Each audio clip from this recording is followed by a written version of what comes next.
Sirine meraung di kota-kota Israel dan keadaan darurat diumumkan setelah Israel melancarkan serangan ke ibu kota Teheran, Iran.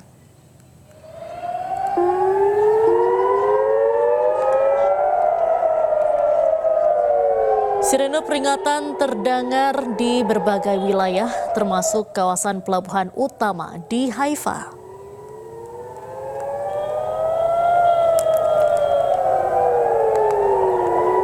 Selain itu, sirine juga meraung di kota Tel Aviv tak lama dari serangan Israel ke ibu kota Teheran, Iran.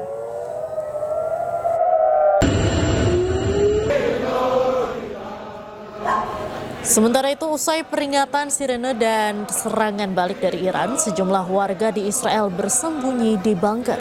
Selain berlindung, mereka juga berdoa untuk keselamatan mereka dari serangan rudal balistik Iran. Sebelumnya, pemirsa, Israel meluncurkan sejumlah serangan rudal ke ibu kota Teheran, Iran pada Sabtu siang. Menteri Pertahanan Israel, Israel Katz, mengakui Israel telah melancarkan serangan pendahuluan terhadap Iran. Rudal Israel dilaporkan menghancurkan jalan di daerah Jumhuri di Teheran. Nampak kepulan asap tebal menyelimuti langit Teheran. Militer Israel mengumumkan telah melancarkan serangan pendahuluan terhadap Iran untuk menghilangkan ancaman terhadap Israel. Usai serangan, Israel langsung menyatakan keadaan darurat di seluruh wilayahnya. Serangan tersebut dilakukan di tengah meningkatnya kehadiran militer Amerika Serikat selama lebih dari sepekan terakhir. Hingga kini belum ada pernyataan resmi dari pemerintah Iran.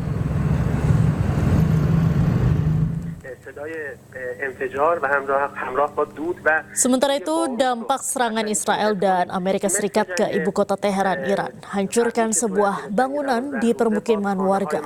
Sampai saat ini pihak Iran belum memberikan informasi terkait korban luka maupun korban jiwa akibat serangan tersebut.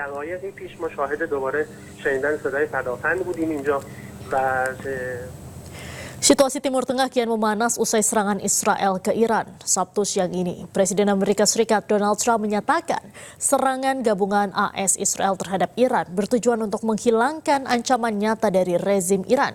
Pemerintah Iran dinilai secara langsung membahayakan rakyat Amerika Serikat.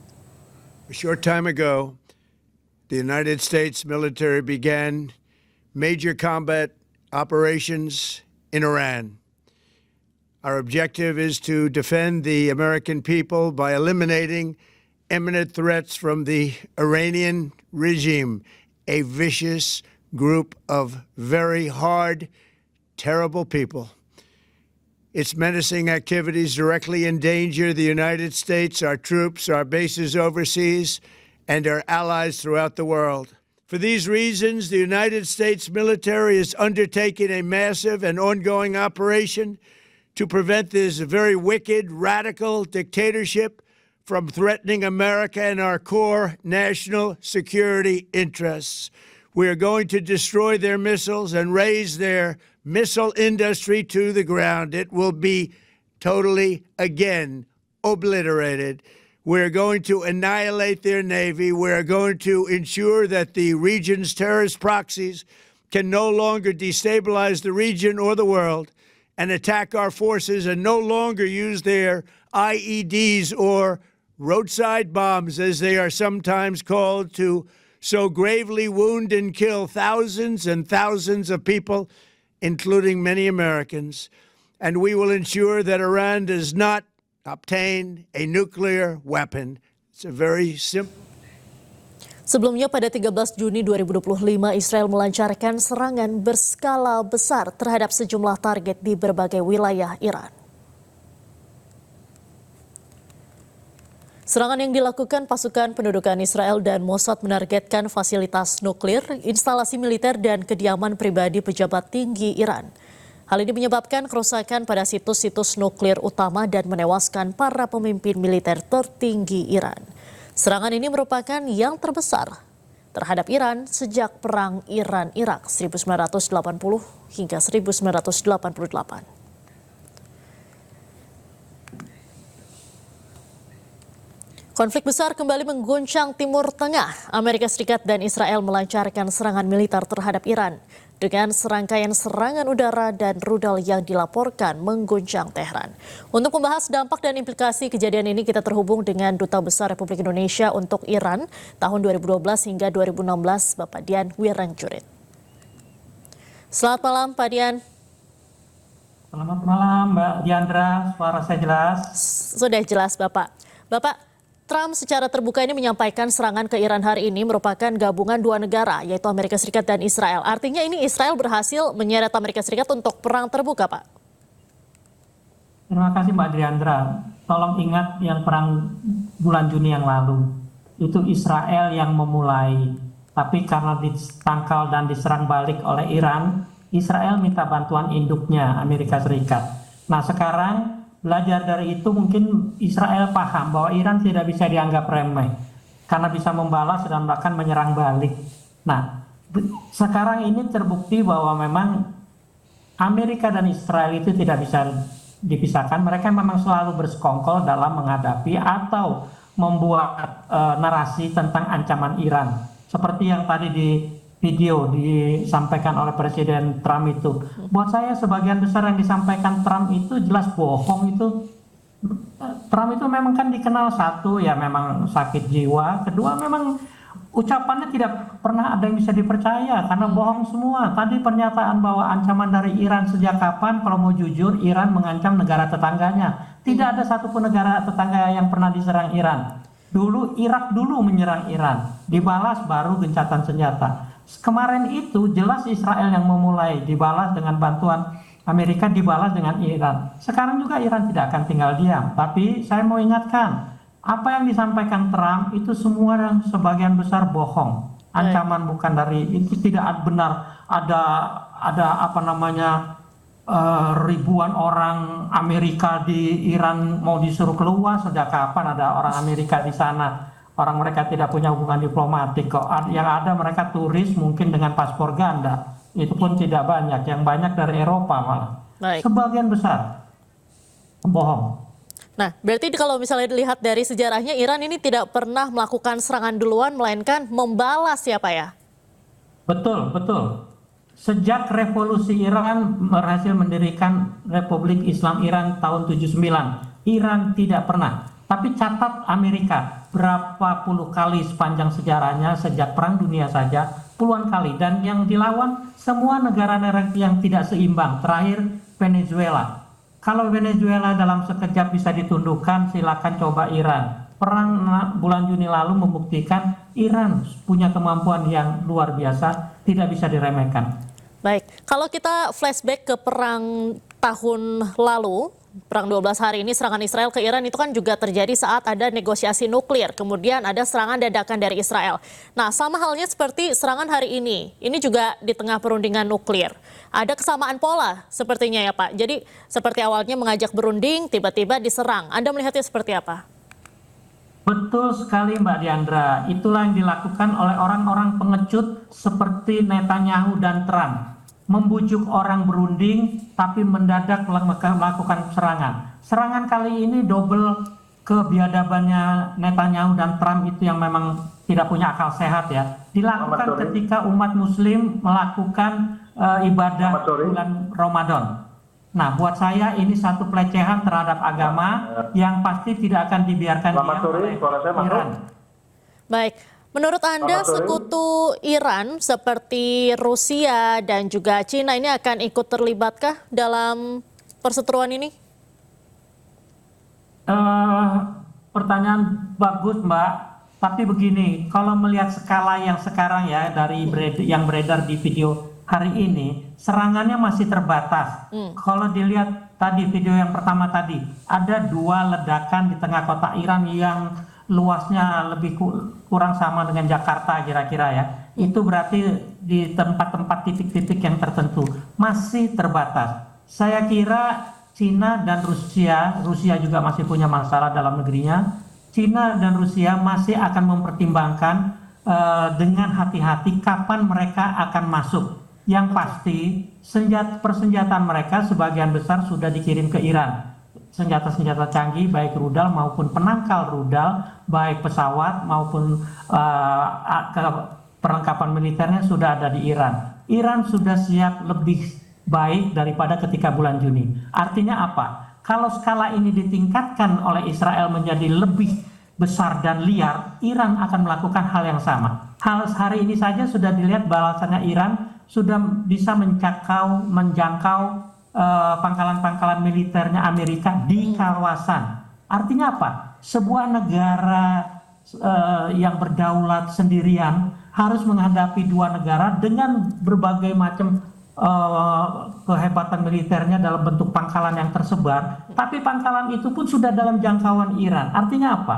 Kalau pangkalan, misalnya pangkalan yang dulu di Doha ya, pangkalan udara terbesar di kawasan Timur Tengah, pangkalan Doha itu butuh satu landasan. Ketika landasannya dibom Iran, tidak ada pesawat yang bisa diterbangkan. Sekarang Iran sudah mulai pamer-pamer gertak-gertak di Laut Oman itu dengan kapal induk. Padahal 1-2 rudal mendarat di kapal induk itu tidak ada satupun kapal terbang yang bisa berangkat untuk menyerang Iran. Artinya apa?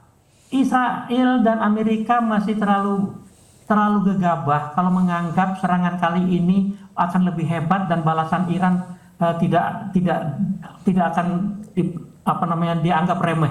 Buat saya balasan kali ini juga akan lebih dahsyat dari bulan Juni lalu. Baik, ini kan serangan dari Iran mencakup pangkalan militer Amerika Serikat yang tersebar di 8 negara Timur Tengah. Ini apakah bisa meningkatkan eskalasi konflik menjadi perang regional atau perang yang lebih luaskah, Pak? Saya kira 8 negara Timur Tengah itu sudah sejak awal mereka memutuskan menerima adanya pangkalan Amerika di negara itu, mereka sudah harus siap segala risikonya. Tapi mengingat perang yang bulan Juni lalu, Qatar saja bisa memahami bahwa Iran sudah meminta izin untuk menyerang pangkalan Amerika di sana, sehingga negara-negara itu diperkirakan akan mengambil cara-cara preemptif untuk menyingkirkan penduduk sipil dari dekat wilayah pangkalan itu. Saya kira sekarang pun dilakukan. Artinya apa? Kalau Iran bisa menyerang pangkalan-pangkalan itu secara akurat di tempatnya, negara-negara itu pasti akan bisa menerima alasan Iran menggunakan itu. Tapi itulah kebusukannya Amerika. Pangkalan-pangkalan itu tersebar memang untuk memancing negara itu terlibat. Tapi saya kira negara-negara tersebut masih bisa menggunakan akal sehat untuk menilai langkah Amerika yang memang licik ini. Baik, Bapak, terakhir, apakah dalam kondisi seperti ini evakuasi WNI sudah diperlukan baik di Iran maupun juga 8 negara Timur Tengah yang ada pangkalan militer Amerika Serikat tersebut? Saya kira di setiap negara di mana ada kedutaan besar Indonesia, duta besar kita masing-masing sudah menyiapkan langkah-langkah untuk mengevakuasi, untuk menghadapi segala kemungkinan terburuk jika ada konflik militer. Di Iran saya bisa cerita, saya pun dulu sudah menyiapkan, karena ancaman Amerika ini bukan yang pertama, sudah beratus kali dan tidak pernah dibuktikan. Saya pun sudah menyiapkan rute-rute evakuasi. Nah, yang saya mau sampaikan dari ledakan tadi, saya kira masih terbatas serangan Israel, kecuali kalau memang sudah meluas. Buat saya, duta besar kita pasti siap. Karena apa? Karena kita sudah bisa memahami pola Amerika. Sejauh ini mereka tidak akan menyerang misalnya kota-kota suci seperti Mashhad atau Qom. Karena kalau itu diserang, dampaknya akan lebih luar biasa balasannya Iran. Nah, sejauh ini masyarakat Indonesia lebih banyak tinggal di kota-kota itu. Di Teheran sendiri tidak banyak, hanya berapa puluh warga Indonesia yang di sana dan tinggalnya pun berserakan. Saya kira duta besar kita seperti waktu saya dulu sudah mengingatkan mereka dalam situasi darurat apa yang harus mereka lakukan. Nomor 1, mereka akan lari ke kedutaan kita. Baik, terima kasih Bapak Dian Wirengjurit sudah bergabung bersama kami di iNewsroom. Salam sehat selalu Bapak. Anda kembali di iNewsroom, pemirsa. Dilaporkan Iran sudah melancarkan serangan di pangkalan Amerika Serikat di Timur Tengah. Data yang kami dapat, sudah ada 8 negara di Timur Tengah diserang rudal Iran.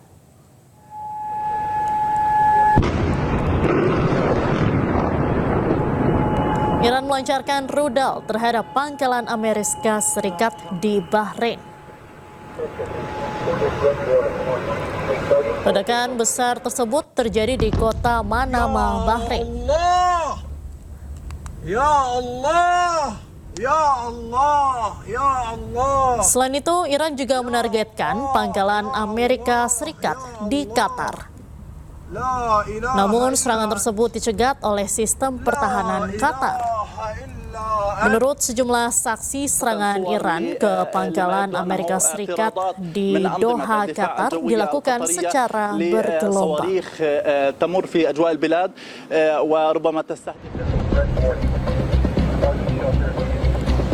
Akibat serangan rudal balistik Iran ke pangkalan Amerika Serikat di Abu Dhabi, Uni Emirat Arab, dilaporkan 1 orang dari Asia Tenggara tewas.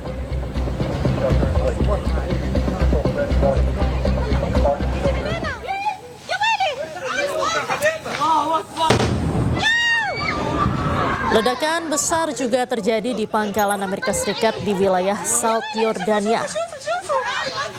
Ledakan tersebut menargetkan pangkalan Amerika Serikat di Yordania.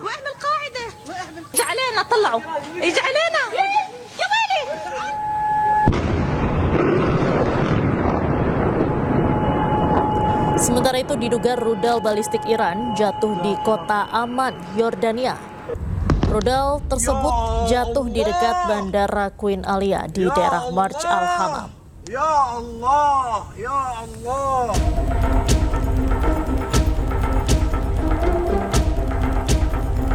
Selain itu diduga serpihan rudal balistik Iran juga jatuh di wilayah Mafraq Yordania di perbatasan Suriah.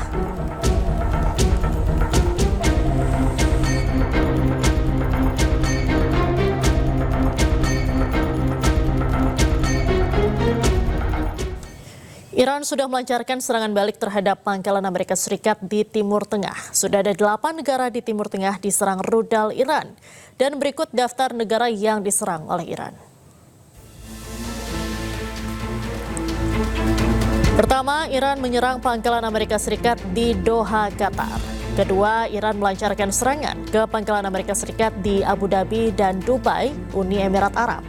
Selain itu, Iran juga menyerang pangkalan Amerika Serikat di Bahrain menggunakan rudal balistik. Selanjutnya, serangan rudal ke pangkalan Amerika Serikat di Arab Saudi. Tak hanya itu, Iran juga menyerang pangkalan Amerika Serikat di Kuwait, Irak, Yordania, dan juga Israel.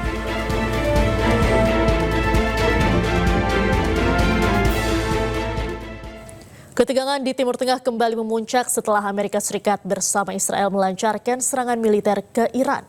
Serangan yang menyasar sejumlah fasilitas strategis ini disebut sebagai langkah pencegahan terhadap ancaman nuklir dan kekuatan Iran. Untuk membahasnya telah bergabung bersama kami pakar strategi PPAU, alumni US Air War College yang juga mantan penerbang F-16 TNI Angkatan Udara, Marsma TNI Purnawirawan Agung Sasongko-Jati. Selamat malam, Pak Agung. Selamat malam. Baik, Pak Agung, langsung saja. Sebelumnya, Iran pada perang 12 hari tahun lalu ini hanya membalas serangan Israel dan Amerika Serikat secara terbatas saja. Hari ini, serangannya ini masif sekali. Serangan balasan serentak di pangkalan militer Amerika Serikat di 8 negara Timur Tengah. Anda melihatnya nih, Iran seperti mau perang habis-habisankah atau bagaimana? Yang dibilang terbatas oleh Amerika dan itu sama saja dengan serangan kepada Israel. Jadi Iran untuk menunjukkan deterennya, tidak ragu-ragu. Sekarang ini kan sebetulnya perang ini adalah kelanjutan dari diplomasi yang tertunda, yang gagal, akhirnya perang. Jadi Iran pada saat pesawat Israel kan terbang 1.500 km tuh menuju ke Teheran. Belum kembali mendarat, itu Israel sudah dihujani oleh rudal balistik dan rudal penjelajah, apalagi balistik yang supersonik itu perlu waktu di bawah 10 menit untuk mencapai Israel, dan cukup lumayan ada beberapa sasaran yang berhasil diserang oleh Iran, yaitu adalah pangkalan Nevarim, pangkalan F-35 di Gunung Negev, itu runway-nya sampai bolong sedalam 4 meter tentunya. Kemudian Gilead itu ternyata pangkalan intelijen komunikasinya Mossad itu juga berhasil dihancurkan, dan hancurnya tepat pada gedung yang ini. Jadi ketepatan sangat ini dengan rudal patah, 2 rudal hypersoniknya. Kemudian juga ada beberapa sasaran lain di mana di Israel yang berhasil ditembus masuk, tapi kita tahu bahwa tidak semua sasaran Israel, khususnya di daerah militer itu bisa jadi berita keluar. Ini hanya berita-berita yang bisa didapat dengan oleh penduduk ataupun orang-orang yang bisa melihat itu. Jadi memang serangan Iran sekarang adalah balasan yang full, menyerang seluruhnya. Bukan hanya di Israel juga, itu langsung serangan ini juga terhadap kapal Indo Abraham Lincoln, kemudian kepada Al-Udaid di Qatar, di Bahrain, itu serangannya. Yang di Bahrain itu kan pangkalan lautnya armada Gugus 35 Angkatan Laut Amerika itu diserang karena ada dermaganya. Kalau bayangkan kalau ada kapal itu sudah dikosongkan. Terus di Al-Udaid itu saya dengar juga ada salah tankernya yang hancur, Amerika hancur karena serangan ini, dan itu juga berhasil menghancurkan beberapa fasilitas. Jadi memang serangan-serangan ini ada yang berhasil ditangkis, di Uni Emirat berhasil ditangkis, tapi pecahan daripada ledakan rudal yang ditangkis itu juga menimbulkan kerusakan di bawah di perumahan penduduk atau di perkantoran.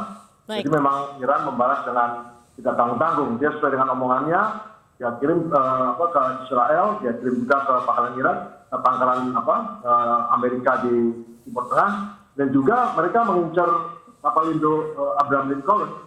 Jadi pada saat Abraham Lincoln mengirimkan pesawat tempur F-35 dan F-18 untuk menuju Iran, saat yang bersamaan itu kapal cepatnya Iran sejumlah hampir 20 kapal menuju kapal induk dengan kecepatan tinggi ya. Kemudian rudal juga mengirimkan drone-drone Shahid ke arah kapal induk, sehingga kapal induk ini jadi terganggu radar penganan udaranya dan radar lautnya terganggu, sehingga yang ditakutkan mereka adalah mereka disasaran rudal patah. Akibatnya kapal induk sekarang terpaksa mundur ke arah Samudra Hindia untuk membuat waktu mereka bisa mendeteksi rudal patah lebih cepat. Kalau mereka terlalu dekat, ya, kemungkinan susah bagi radar menangkis serangan udara untuk menghadapi rudal patah yang kecepatannya 13 kali kecepatan suara yang terjadi saat ini. Baik, hal ini memicu perang regional kah Pak di kawasan Teluk, karena kan untuk serangan balasan Iran ke pangkalan militer Amerika Serikat di 8 negara ini tadi juga disebutkan oleh Bapak, tidak hanya pangkalan militer Amerika Serikatnya saja yang terkena dampak, tapi juga permukiman penduduk atau wilayah sipil ini juga terkena. Atau mungkin juga perangnya malah bisa lebih luas lagi? Menurut saya tidak ya, karena negara-negara itu tahu bahwa ini sebetulnya adalah mereka semua tidak setuju dengan serangan Amerika ke Iran. Yang setuju cuma satu, Israel. Masalahnya kan serangan ini bukan sekedar serangan untuk menghancurkan dalam tanda kutip, tapi juga serangan untuk komoditas politik dalam negeri Amerika dan dalam negerinya Israel juga. Jadi mereka butuh serangan ini untuk kepentingan daripada perang informasinya. Karena kalau tidak menyerang berarti akan berlanjut, menyerang pun ya tentu mereka gimana caranya jangan sampai berlanjut. Jadi serangan juga dikenal gelombang pertama, gelombang kedua. Nyatanya dari Amerika dan Israel hanya 2 gelombang.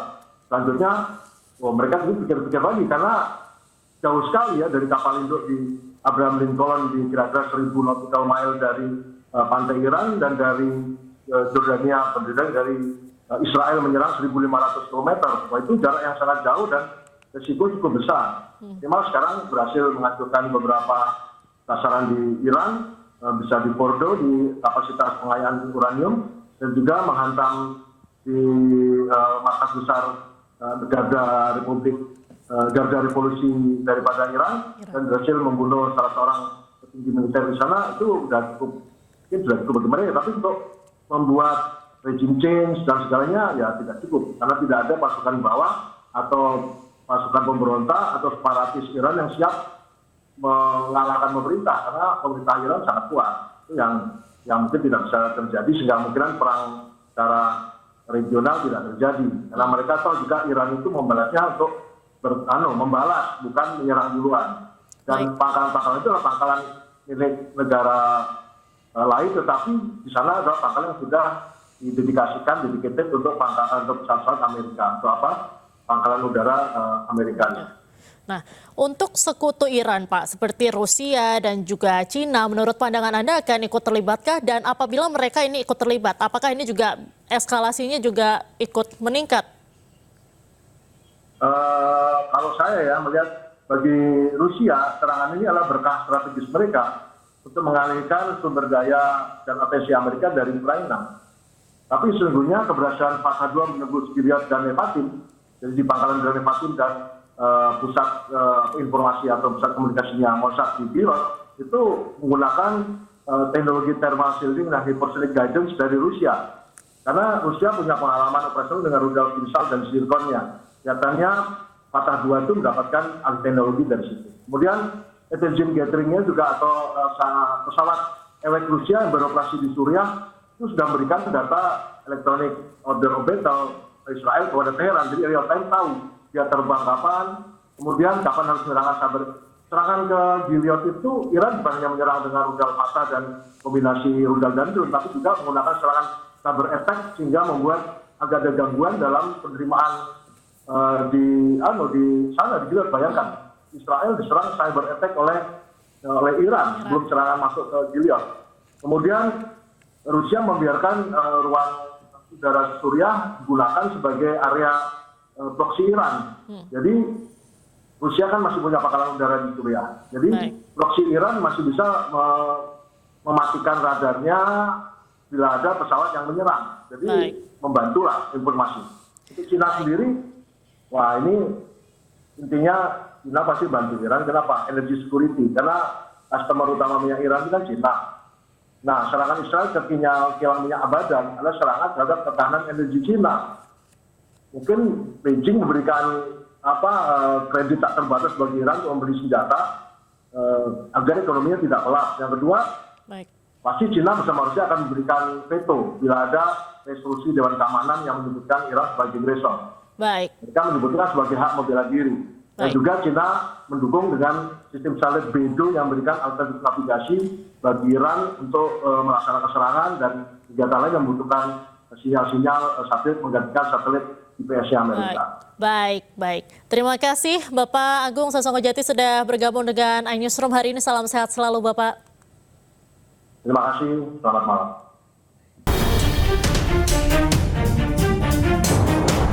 Direktorat Administrasi Hukum Umum Kementerian Hukum RI mengungkapkan banyak warga negara asing yang ingin berubah menjadi warga negara Indonesia. Tren peningkatan minat menjadi WNI terlihat dari data 2020 terdapat 37 pemohon namun yang diterima hanya 29 orang. Kemudian di tahun 2021 dan 2022 masing-masing ada 63 pemohon namun pada 2021 yang diterima 61 sementara di tahun 2022 63 pemohon diterima. Kemudian 2023 ada 69 pemohon yang diterima 66, sementara puncaknya pada 2024 dengan 165 pemohon dan hanya 20 orang yang diterima, sementara 2025 ada 147 pemohon dan hanya 2 orang yang diterima. Akhir-akhir ini baik tahun 2026, 2025 dan beberapa tahun ke belakang, permintaan dan minat untuk menjadi warga negara Indonesia di kita cukup tinggi. Namun kita sangat selektif dan sangat ketat mengatur mengenai penegasan status kewarganegaraannya karena memang kita tidak mudah untuk menjadi warga negara Indonesia. Widodo menjelaskan ada sejumlah syarat ketat untuk mengubah status WNA menjadi WNI, salah satunya telah tinggal di Indonesia minimal 5 tahun berturut-turut tanpa terputus atau 10 tahun tidak berturut-turut. Tak hanya itu, pemohon juga wajib memperoleh clearance dari sejumlah institusi terkait termasuk negara asal. Proses inilah yang menjadi salah satu faktor penyebab tidak semua pemohon bisa langsung diproses hingga tahap persetujuan.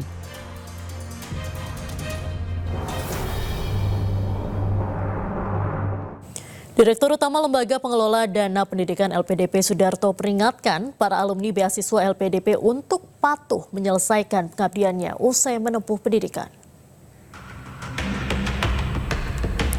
LPDP pun tengah mempertimbangkan kemungkinan ungkap nama para alumni penerima beasiswa LPDP yang tidak menjalankan kewajibannya mengabdi di Indonesia. Berdasarkan data per 31 Januari 2026, terdapat 36 alumni yang diduga melakukan pelanggaran dan masih dalam proses pemeriksaan. Sementara itu, 8 orang lain telah terbukti tidak menjalankan kewajiban mengabdi di Indonesia dan dikenai sanksi pengembalian dana. Terkait hal tersebut, selain mempertimbangkan sanksi publikasi nama, LPDP juga lakukan pembedahan sistem tracer atau memantau alumni dan kriteria kontribusi. Jadi teman-teman semuanya, tentu ini seperti tadi ya, ini adalah momentum bagi kami untuk melakukan penyempurnaan, baik itu regulasinya, baik itu sistemnya, ya, baik itu kriteria kontribusi tadi, ya, dan juga bagaimana kita bisa benar-benar memberikan tadi sanksi yang lebih tepat, lebih baik. Setelah lulus, alumni beasiswa LPDP dituntut untuk berkontribusi. Dari 27.883 alumnus LPDP, 40,49% memilih berkontribusi sebagai tenaga pendidik hingga peneliti.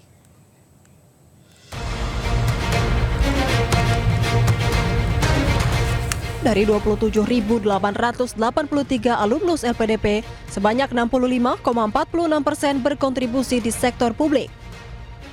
Di antaranya 40,49% bekerja sebagai tenaga pendidik hingga peneliti. Sementara 24,97% berkontribusi menjadi ASN serta anggota TNI dan Polri. Sementara itu, sebanyak 34,54% mayoritas alumni penerima beasiswa LPDP memilih berkontribusi di sektor private. Di antaranya 25,49% berkontribusi di perusahaan swasta. Sementara sisanya atau sekitar 3,62% memilih berkontribusi di BUMN, BUMD hingga bergabung di LSM atau NGO. Tim Liputan iNews melaporkan. Beralih informasi lain, pemirsa, PDI Perjuangan mengungkap anggaran program makan bergizi gratis memotong anggaran pendidikan. Akibatnya kualitas pendidikan menurun. Tudingan itu dibantah Seskap Teddy Indrawijaya yang menurutnya program MBG sama sekali tidak mengurangi anggaran pendidikan.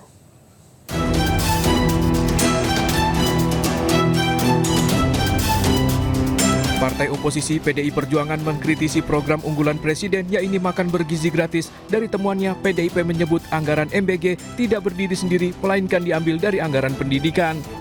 PDIP menyebut anggaran tahun 2026 sebesar Rp223,5 triliun diambil dari anggaran pendidikan sebesar Rp769 triliun. Akibatnya banyak sekolah terbengkalai sehingga kualitas pendidikan semakin menurun. Di dalam lampiran Presiden, di dalam lampiran APBN yang berupa peraturan Presiden, itu juga secara jelas dinyatakan bahwa 769 triliun anggaran pendidikan itu diantaranya digunakan untuk MBG sebesar 223,5 triliun. Itu resmi di dalam buku lampiran APBN. Sementara itu, Seskap Teddy Indrawijaya menepis narasi yang dilontarkan PDI Perjuangan. Teddy justru menyebut MBG sama sekali tidak mengurangi program pendidikan. Teddy menjelaskan pemerintah dan DPR telah menyepakati alokasi anggaran pendidikan sebesar 20% dari total APBN atau sekitar Rp769,1 triliun. Sementara anggaran dana pendidikan dan MBG telah disepakati oleh Badan Anggaran DPR RI. Jadi, namanya anggaran pendidikan itu 20% dari APBN, oke? Nah, di tahun ini 769,1 T itu 20%, oke? Dan itu anggaran pendidikan. Anggaran pendidikan itu apa? Banyak. Isinya peruntukannya, ya. Dan isinya peruntukannya itu sudah disepakati bersama tahun lalu oleh pemerintah, DPR dan Badan Anggaran DPR, yang mana ketua bangkatnya juga PDIP, gitu kira-kira.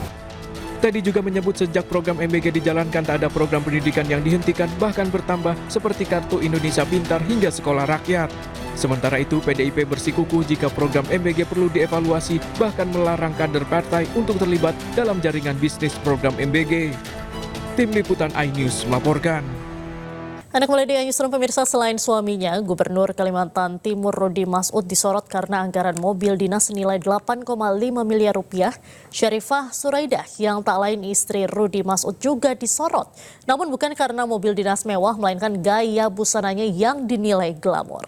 Dan pemirsa, usai sudah kebersamaan kita dalam iNewsroom hari ini, temukan informasi-informasi terbaru lainnya di www.inews.id. Cuplikan tayangan berita iNews dapat Anda saksikan di kanal YouTube @official iNews, dan sesaat lagi rekan saya Herjuna Syaputra akan hadir dalam program iNews Malam. Mewakili seluruh kerabat kerja yang bertugas, saya Diandra Mukni pamit undur diri. Terima kasih. Sampai jumpa.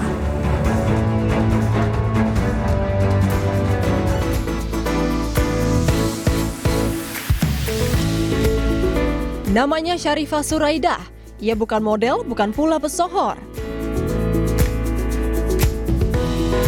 Namun namanya mendadak viral di media sosial karena gaya busananya yang glamor. Lihat saja gayanya saat berbelanja di acara bazar. Dengan percaya diri, ia mengenakan gaun putih dengan motif bunga merah merona. Kalung, anting, dan gelang mutiara mewah ia kenakan. Yang menjadi ciri khasnya ialah white brim hat. Topi bundar itu kerap ia kenakan di sejumlah acara.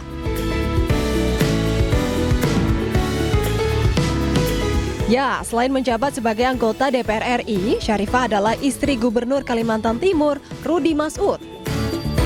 Rudi juga tengah disorot terkait polemik rencana pengadaan mobil dinas senilai 8 miliar rupiah. KPK bahkan ikut memantau isu panas itu. Sorotan publik yang tengah tertuju kepada suami dan dirinya sepertinya tidak mempengaruhi gaya berbusana Syarifah. Ia tetap bergaya glamor dan mewah, termasuk saat bertemu masyarakat miskin di Kalimantan.